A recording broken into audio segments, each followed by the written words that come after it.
Going everyone, my name is Red King. Welcome back to Red King Reacts. Sorry I haven't been posting for a while. I mean, there's a lot of shit going on. Okay, so we are here with Father Forgives Me. This is another scary story.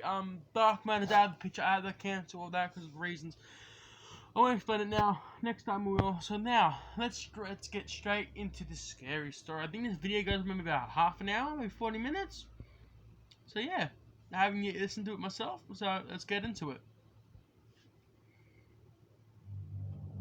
Two brown carbonated streams dripped from the corners of Lee Beacon's mouth.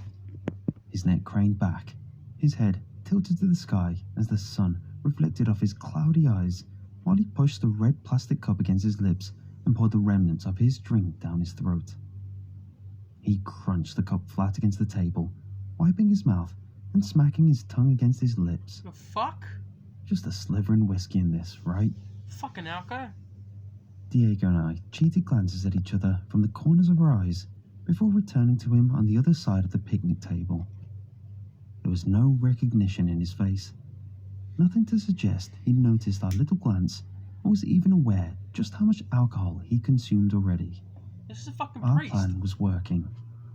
A little nudging, a little banter between young men to peer pressure the religious 20-year-old who'd drunk perhaps only a handful of times in his life to have a few mixed drinks at the church barbecue after Mass one fine Sunday afternoon. The fuck? Once his taste for it was gone, each clean or weak drink packed a lot more alcohol than he thought.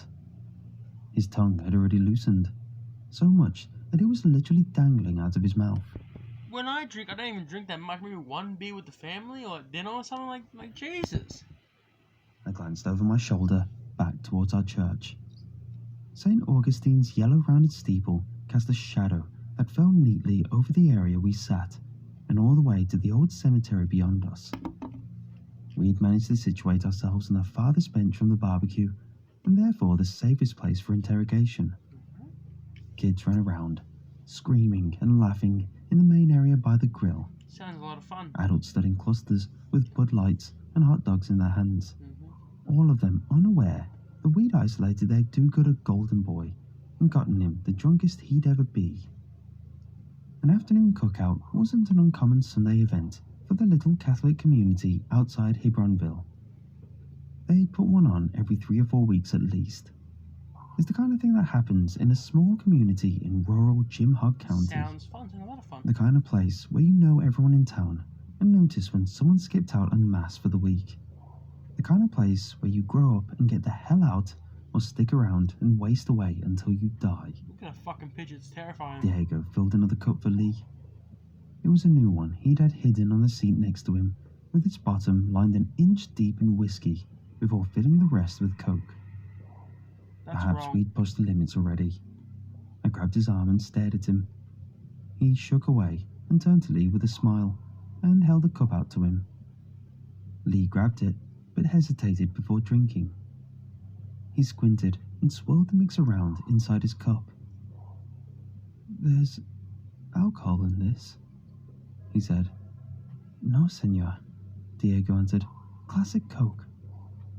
I can Bullshit. smell it. Fucking bullshit. Almost makes me want to throw up." "Only a sliver, Lee. Don't be a baby about it." Lee turned from Diego to me, as if he was stuck in some kind of good cop, bad cop routine. I didn't know what to say, so I just nodded. As insignificant as the gesture was, he took a tiny sip and coughed nearly the whole thing back up. "Too strong," he said, and set the cup down on the table. I tried to think about how such a character could have brought himself to do what we suspected him of. How could a skinny white boy with a short crew cut, neatly combed, spending most of his time at work or volunteering at the church, bring himself to commit such a crime? He's a fuckwit. That's The why. He's a Beacons fuckwit. were one of the Absolute most fuck. clean-cut, well-to-do families in town. Everybody knew their name. His father had landed him at the bank after high school, where he worked 9 to 5, Monday to Friday. He probably did Bible study in between chores on Saturday, before spending his Sunday helping out his dad again around the church. Could he really have been guilty of stealing the donation money after Mass? could he really have been sticking around to have his go with Sunday school girls aged 15 years or younger? Oh, fucking We first pedophile. heard rumours from Lee's cousin, Jamie, at a party a few months back. We didn't believe it at first. We kept hearing the same story getting whispered around in different social circles. More often than not, it was coming from people whose word I trusted. If it were true, that would make him not so different than the common local burnouts like Diego and myself. The poor kids from religious families with darker sides kept out of sight from everyone in town. Sounds like a It's not pedophile. like we hadn't grabbed our fair share of the donation money before. We were out late, car hopping, and chasing around the handful of girls left our age who hadn't ditched town after graduating. The difference was that we hid in the dark. Lee was hiding in plain sight. Our crimes were petty, our rambunctious exploits legal. We drew our line in the sand and stayed behind it. It was Lee who we originally saw as the monster, not ourselves. Lee finally took another sip of his drink, either by choice or the alcoholic content slipping his mind. A group of the Sunday girls ran by us, holding hands, before circling back to the main group. Among that group was Lee's 11-year-old sister, Lily, and Diego's sister, Martine, who just turned 15. Diego had become convinced that Martine had started acting strangely once those rumours started surfacing. Huh. He said that she would come home after Sunday school and lock herself in her room for the rest of the day.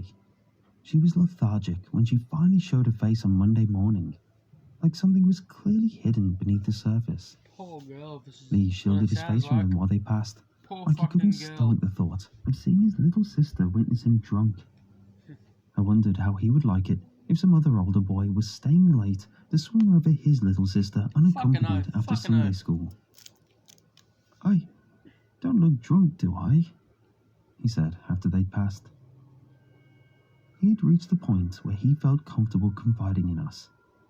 That was all the evidence we need to know we had him where we wanted him. Not just because he was unaware of his obvious glossed over eyes and word slurring, but because the thought of two Latino delinquents across from were actually his friends. I checked over my shoulder again to make sure we were still out of sight and out of mind. Well, I don't think he's a pedophile. Not much had Sounds like changed. a kid.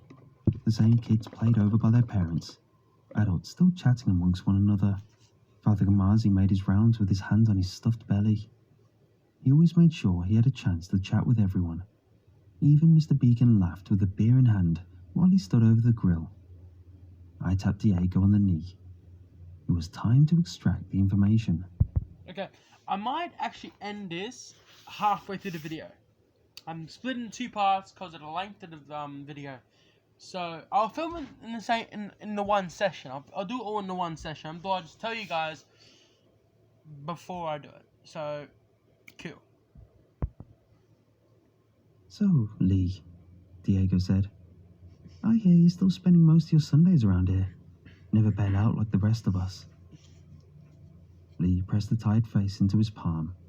His head tilted from side to side. I'm gonna eat some pretzels. Volunteering my whole life. Probably Sounds will like a take a good bigger story. role like my pops pretty soon. But you're 20 now, right? Not like you're gonna have a whole lot of fun. You must be into other things outside work and the church. My faith is my life. But what do you really do? I interjected. Good question. It's just a small church. Can't be much work. Not enough for you to hang around for hours every Sunday. There's You're lots of committed to work. God. You Have to are. clean up after Mass, You will, mate. get everything back in order. We've got to organise the events. We've got to work, meet with Father Kamazi to make sure everything is running smooth. Diego was starting to clench his fist under the table. We don't think you're just sticking around to help. You've got other business you're taking care of. Only church business. Think I'll go talk to my dad now for a bit. He's stealing donation money? Diego interrupted, his voice now much firmer. That's what your cousin Jamie told us. Lee burped behind his fist. His eyes shifted between Diego's and mine. His legs started to bob up and down under the table. Never stolen a thing. That's not what we've been hearing, I said. Apparently you've been up to other stuff as well. Been creeping around with the girls after Sunday school. No, never. Why are people talking about it then? I don't know, he said and tried to stand up. Both Diego and I jumped as well, and with our forearms pushed him back down. If you've got something to confess, I recommend doing it now, you roach, Diego said from beneath clenched teeth.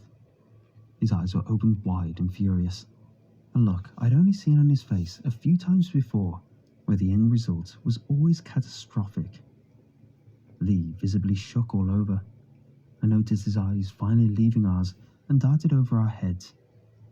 Behind us, Father Kamazi and the other devout volunteers were headed Fucking love past these us scary and towards the stories. church. They had the entire Sunday school group behind them. Lee took the opportunity to save himself. He shot up and ran over to them, a fake smile and a hand visor over his eyes to shield his impairment from them. I'm gonna keep checking Kids this are in halfway, need then of a I'll little Bible end it off for you thumping, guys. Mr. Beacon said. Lee gave a thumbs up and kept his eyes on the ground. He stayed with them all the way until the church doors were closed safely behind them. Diego got up and started to walk after them. He wasn't going to stop until I literally caught up to him and held him back. I'm gonna kill him, he said. Fuck. Not here, you aren't. Where? Where? Maybe we can get him after work outside the bank. Jesus. Broad daylight, right on Main Street for everyone to see. Where then? This tight-ass piece of dirt rarely leaves his house for anything but work or church. Exactly. So we'll catch him red-handed in the act. No one will be around when he's stealing the money, let alone waiting for the girls to leave class. This way, we'll know for sure. In the name of the Father, Son, and the Holy Spirit, go now in peace, my children.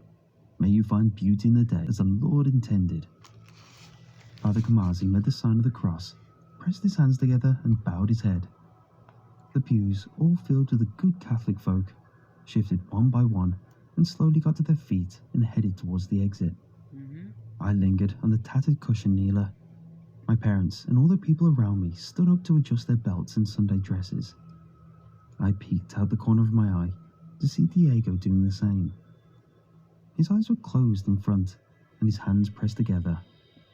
Whatever thoughts circulated inside his head, they were surely not that of prayer. Well, I'm getting chills. His parents guided Martine out from their seats and out towards the main hall.